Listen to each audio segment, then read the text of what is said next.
Good morning and again welcome back to my channel.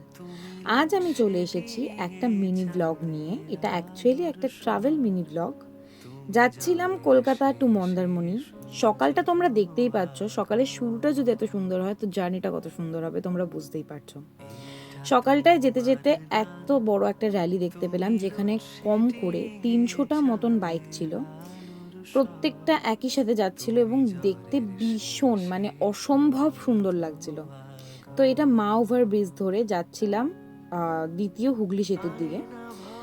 আমি তো এখন চলেও এসেছি কোলাঘাটে, এসে ব্রেকফাস্ট করছি।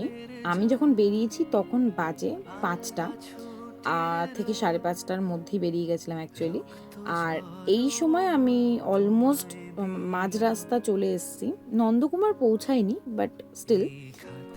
বাট তারপর নন্দকুমার ছাড়িয়ে আরও 20-30 কিলোমিটার যাওয়ার পর একটা জায়গায় দাঁড়িয়ে আমরা একটু ডাব খেয়ে নিই, কারণ অলরেডি এক্সস্টেড হয়েই ছিলাম, তো এটা তখন খুবই দরকারি ছিল।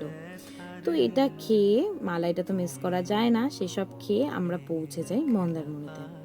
মন্দারমণিতে গিয়ে কিরকম কি মজা করলাম এবং তার সাথে হোটেলের ডিটেলস এবং বাদবাকি যাবতীয় তথ্য যদি পেতে চাও, তাহলে অবশ্যই আমার চ্যানেলটাকে সাবস্ক্রাইব করে দিও, নয়তো কিন্তু আমি আর তোমাদের ফিডে আসছি না, বলে দিলাম।